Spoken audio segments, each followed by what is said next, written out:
Hi everyone, I am Dr. Sanjay Agrawal.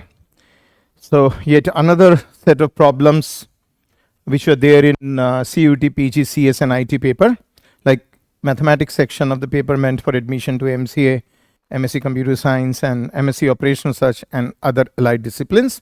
और ये क्योंकि मैथमेटिक्स का सेक्शन हम डील कर रहे हैं तो ये questions computer science and IT वालों के लिए तो इंपॉर्टेंट है ही, बट साथ ही साथ जो एमएससी मैथमेटिक्स करना चाहते हैं या स्टैटिस्टिक्स करना चाहते हैं या कोई भी ऐसा कोर्स जिसके एंट्रेंस में मैथमेटिक्स पूछा जाता हो, लाइक बीएड हो गया, एमएड हो गया, उन सब के लिए भी ये बहुत इंपॉर्टेंट लेक्चर्स हैं जो हम यहाँ पे कर रहे हैं. We have already done 2 parts, now this is the third part. CUT की सिग्निफिकेंस एंड इंपॉर्टेंस मैं ऑलरेडी समझा चुका हूँ अपने पार्ट 1 एंड पार्ट 2 में. That's a very good examination giving you access to so many universities by appearing in a single examination. तो जरूरी है आप लोगों के लिए अपेयर होना इस एग्जामिनेशंस में. और बहुत सारे एडवांटेजेस हैं. एमसीए 2 साल का है इसके थ्रू और वैल्यू उतनी है जितना एनआईटी के 3 साल वाले एमसीए की वैल्यू है.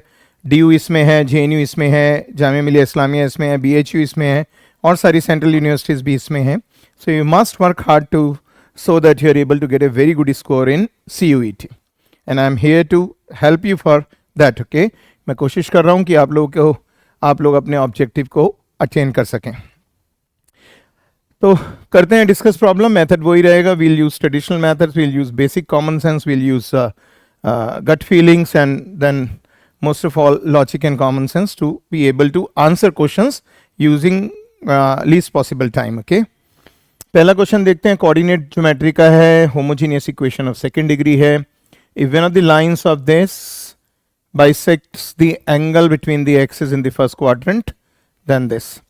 तो आप सबको पता है एक्सिस, ये homogeneous equation of second degree always represents a pair of straight lines passing through origin. Okay, और हमें इनमें से एक लाइन कोऑर्डिनेट एक्सिस को बाइसेक्ट कर रही है फर्स्ट क्वाड्रेंट में. ऑब्वियसली वो line y equal to x होती है. इसका मतलब ये जो दो इक्वेशंस की जॉइंट इक्वेशन है उनमें से एक इक्वेशन है y is equal to x. इसका मतलब y is equal to x इसका एक कंपोनेंट है और कंपोनेंट को अपनी जॉइंट इक्वेशन को हर हालत में सेटिस्फाई करना चाहिए. It means y is equal to x must satisfy equation 1 जहां पे भी y है. अब x रख दीजिए, ax square plus 2hx square plus bx square is equal to 0. x तो 0 हो नहीं सकता. So a plus 2h plus b is equal to 0. और हम ये भी कर सकते हैं and from here we know that a plus b is minus 2h. दोनों साइड कंपेयर स्क्वायर कर दीजिए आप. So a plus b whole square is 4h square. वैसे मैं आपको बताना चाहूँगा it is a standard result जो आपको याद होना चाहिए.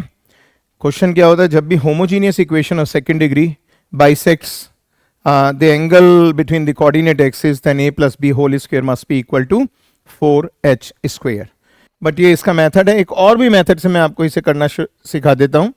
अलग अलग मेथड्स का एडवांटेज ये है कि आपको जो भी वहाँ स्ट्राइक कर जाए और जो भी ड्यूरिंग प्रैक्टिस सेशंस जब आप प्रैक्टिस करते हैं, जब आप तैयारी करते हैं, उस समय आप डिसाइड करते हैं कि आपको अल्टीमेटली इस तरह के क्वेश्चंस पे क्या अप्रोच अडॉप्ट करनी है. तो इसलिए यदि एक से ज़्यादा मेथड्स मैं आपको बता पा रहा हूँ, दोनों ही शॉर्टकट्स हैं, दोनों में बहुत कम टाइम लगता है.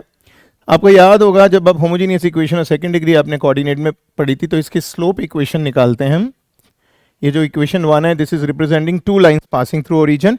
एक लाइन हो गई y is equal to m1x और दूसरी हो गई y is equal to m2x. तो जो स्लोप्स हैं उसको निकालने के लिए हम क्या करते हैं, इक्वेशन 1 में y को m और x को 1 पुट करते हैं.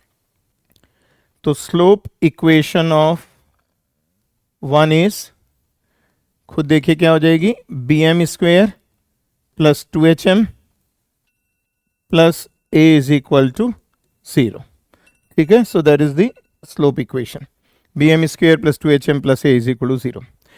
अब इस लाइन का स्लोप आपका 1 होता है और अगर ये line bisects the angle between the coordinate axis, इसका मतलब इनमें से एक लाइन का स्लोप 1 होना चाहिए. m is 1, it means m square is 1.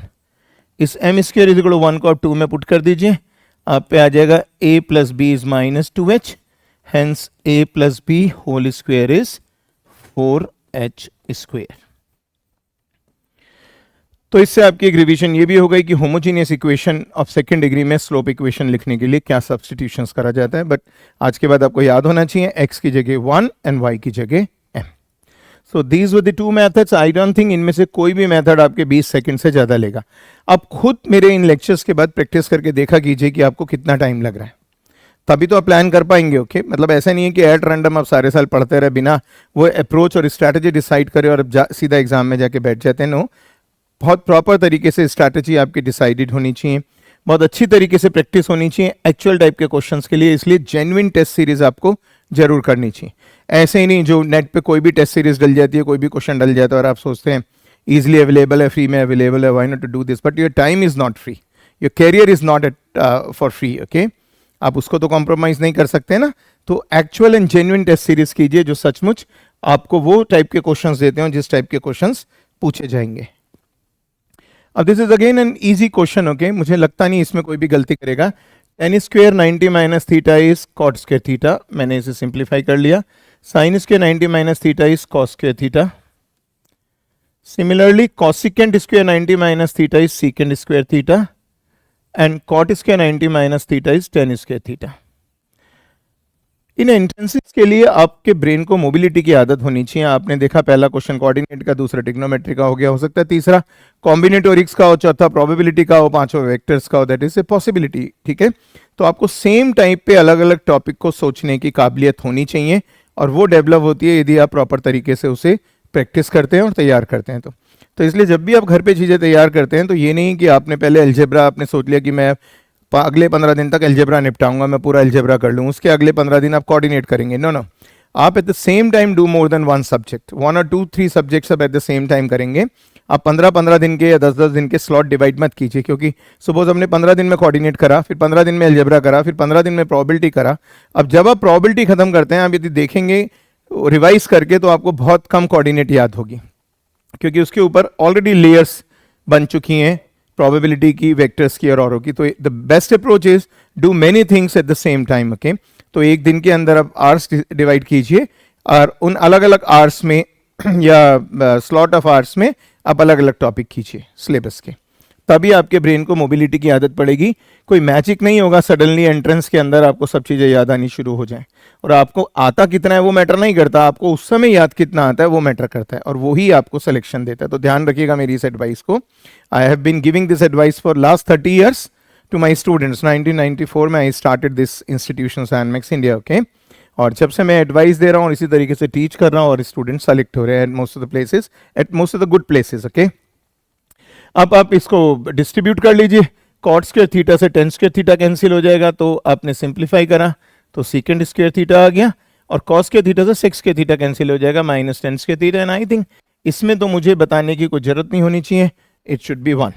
But फिर भी कुछ लोग जो सोचते हैं ऐसा क्यों हुआ, sex square theta is 1 plus ten square theta, और यहाँ से उतरा माइनस टेन स्क्वायर थीटा, और टेन स्क्वायर थीटा से ten square theta minus ten square theta cancel हो गया. So answer is 1.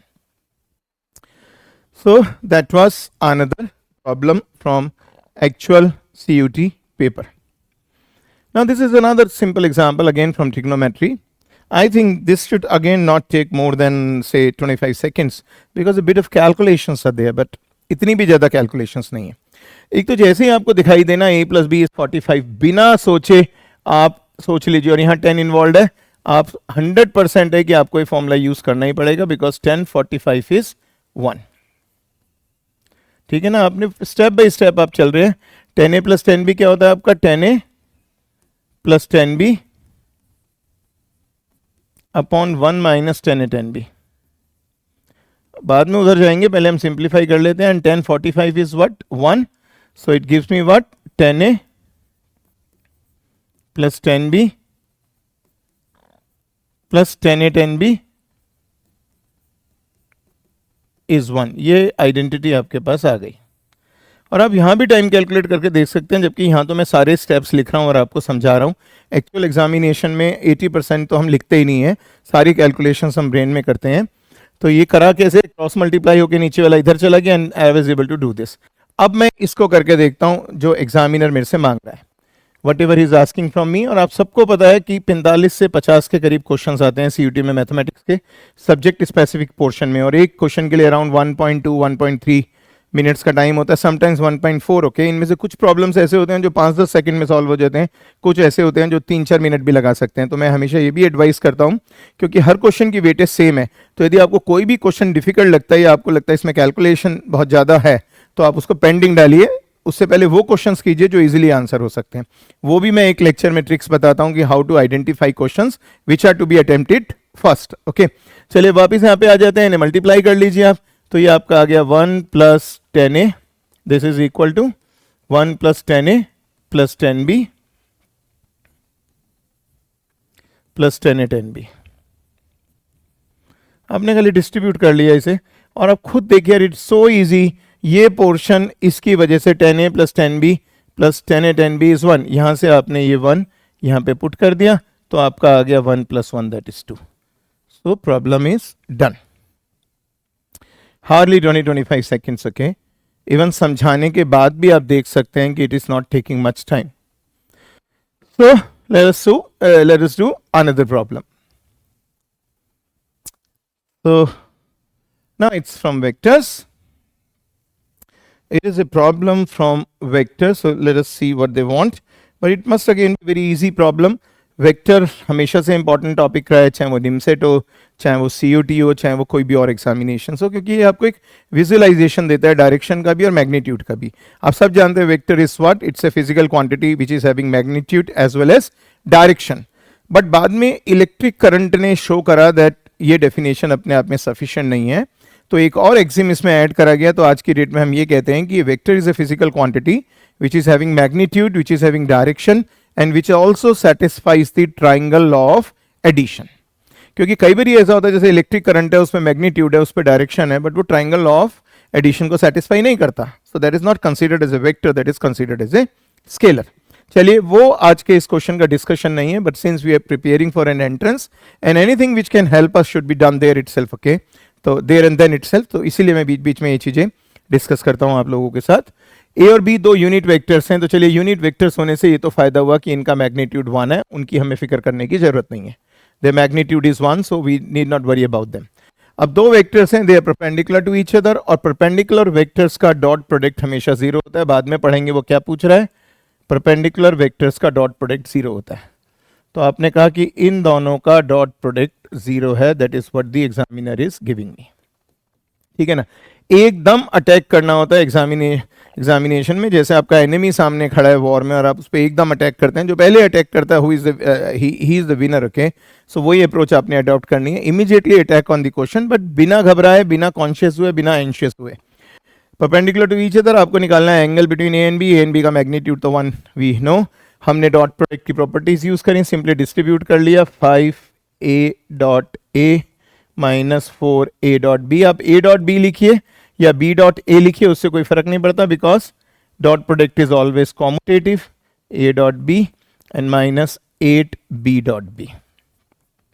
और आप सबको ये भी पता होगा a.a होता है मॉड a स्क्वेयर और b.b होता है मॉड b स्क्वेयर।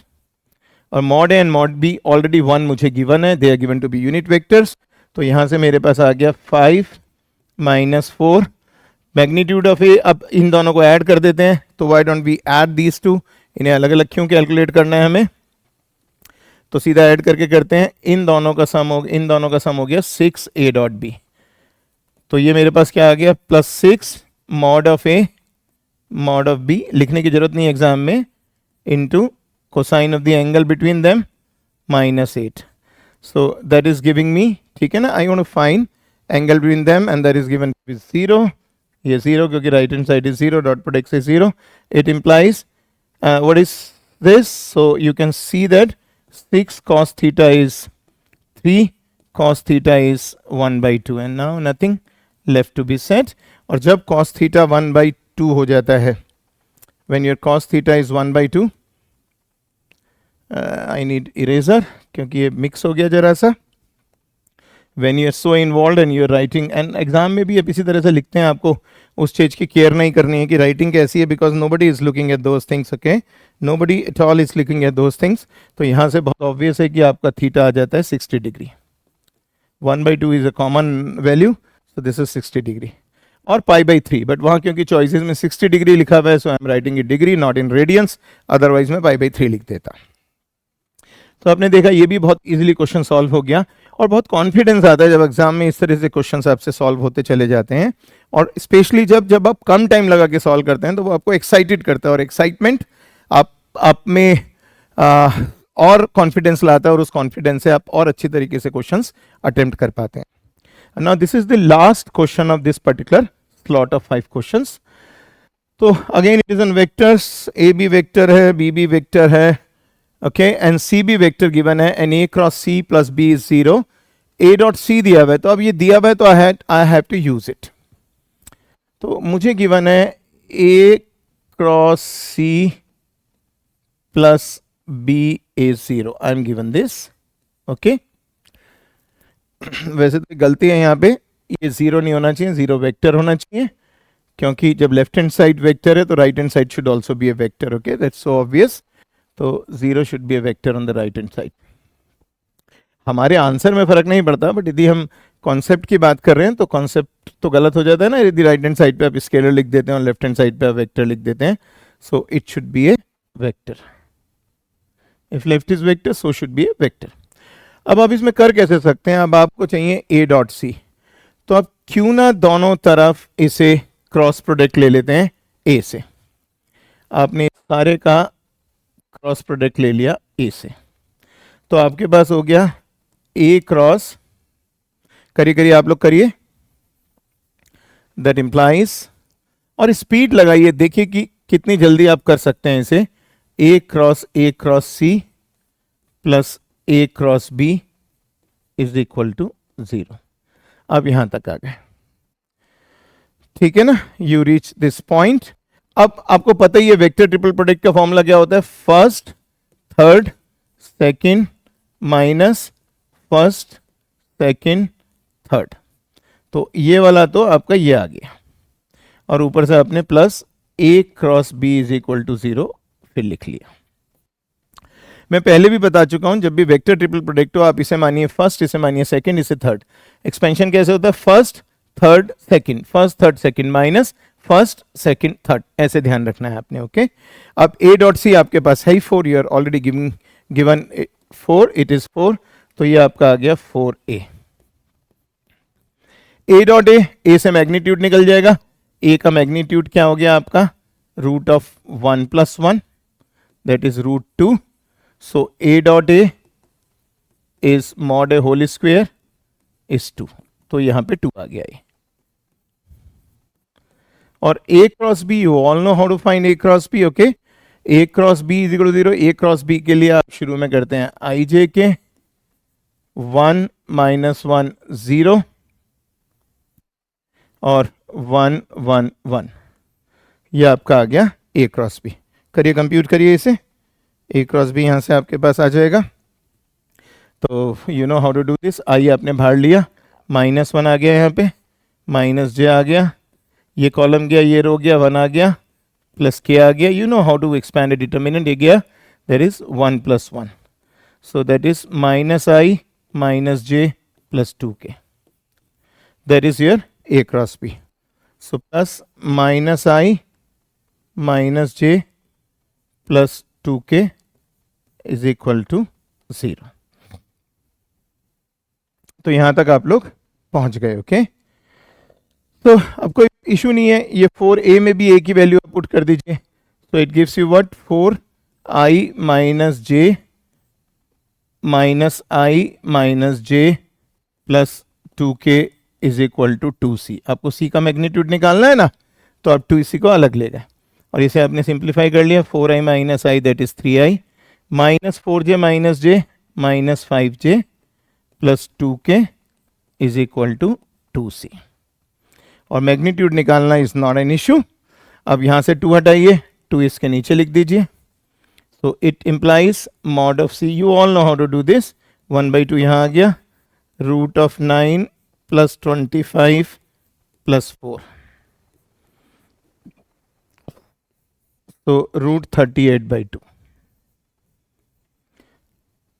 और यदि c का मैग्नीट्यूड रूट 38/2 है तो इसका स्क्वायर क्या हो जाएगा? They want its square, so its square would simply be 38/4.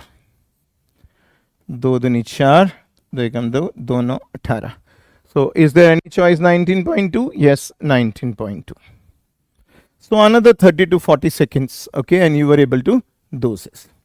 So looking at these questions, you should get the confidence that if you appear in such an examination, then you will be able to score good marks, okay. But khali good marks nahi lene, you have to take marks better than others because it's all a matter of ranks. और ranks ही decide करते हैं किस university के किस course में आपको admission मिलेगा, and that decides whole of your fate. So keep learning. All the best. See you soon.